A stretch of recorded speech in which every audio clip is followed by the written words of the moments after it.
hariya hepfo noneho ko habaye agakumi inyungu tugiye gusezera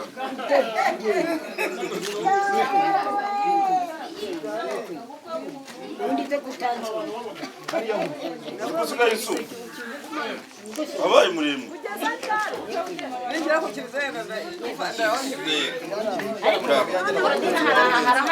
kwegera yanjye Lorenzo na Prince mujye kwegera yanjye hirya amavuta uzayasiga mu mutwe ayagura amavuta uzayasiga mu mutwe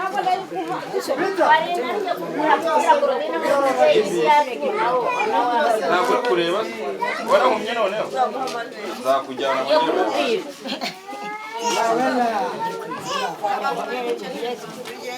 abageni binjiye mu modoka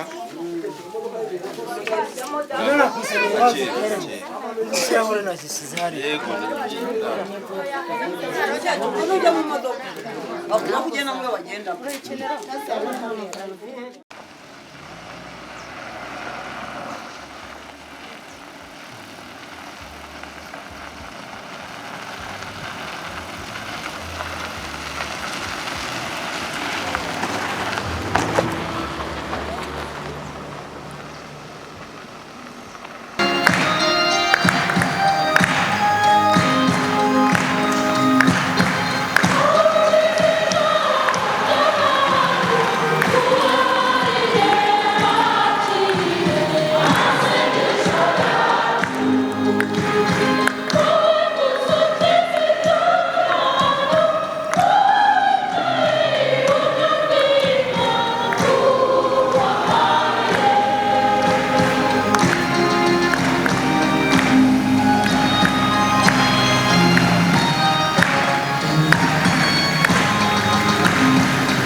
nimuririmbire Nyagasani,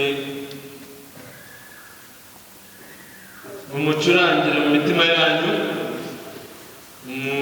mushimire iteka w'Imana n'umubyeyi kubera ibyiza byose mumukesha, mu izina rya Yesu umwami wacu. Izina ry'Imana Data na Mwana na Roho Mutagatifu. Inema y'Umwami wacu Yesu Kristo n'urukundo rw'Imana Data n'ubusabane kuri Roho Mutagatifu bihorane namwe.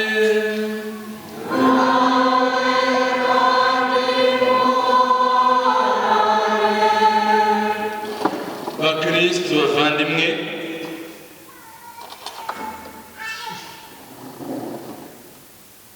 bashyitsi turi kumwe hano, inshuti z'umuryango wa François Nsekanabo ndetse na Teresa Uwimana, Kristo Yesu akuzwe. Muraho neza? Ndagira ngo uyu munsi ko atari umunsi usanzwe, tubanze duhe amashyi n'impundu Imana yadukoranyirije hano.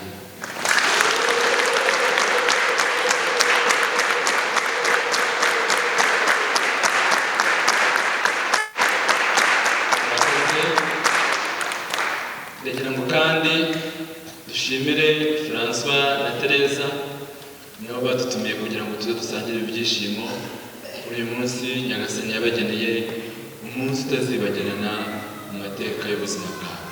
Nabo mubahe amashyi.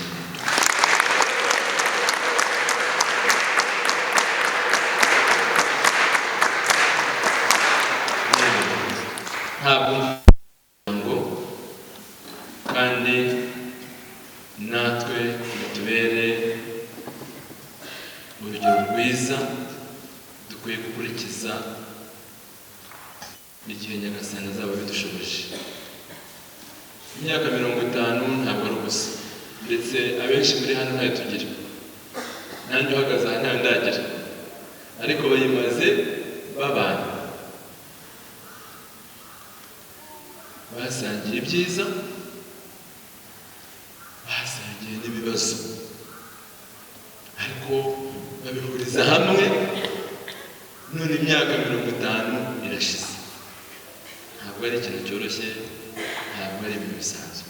Ndagira ngo rero dushimire Imana, kuko Imana itanga akado uko ishaka, itanga impano uko ishaka. Wenda nanjye yayimpa, birashoboka, kuko icyo idusaba ni gukora ugushaka kwayo. Mucyo rero tubanze duce bugufi imbere y'Imana, tunge ibyaha byacu kugira ngo dushobore guhimbariza hamwe ibi byishimo by'uyu munsi. Tuture Imana isengesho ryacu dufite umutima usukuye. Nemereye imbere y'Imana ishobora byose,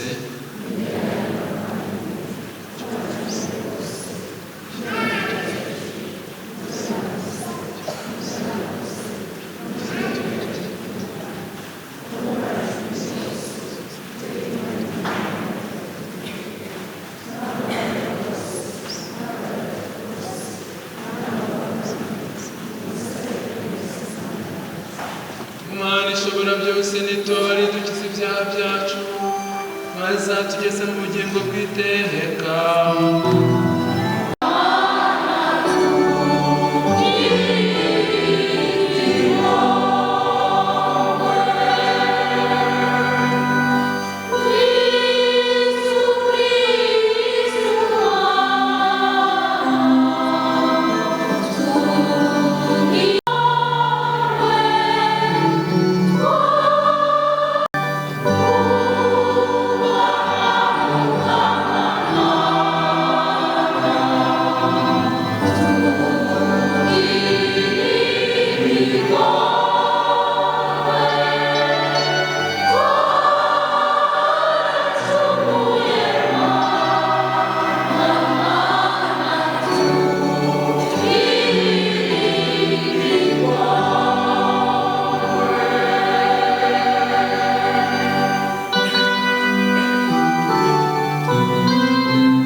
reba n'uguhuza abayoboke bawe François Sekanabo na Teresa Uwimana bamarana imyaka 50 bashyingiwe. Wite no ku bana babyariye umuryango wawe n'uwabemera Kristo, ugirire ibyiza bakoze muri icyo gihe cyose, maze nk'uko washyigikiye interuro y'urukundo rwabo ubigirisha isakaramentu ry'agatangaza, uhereye umugisha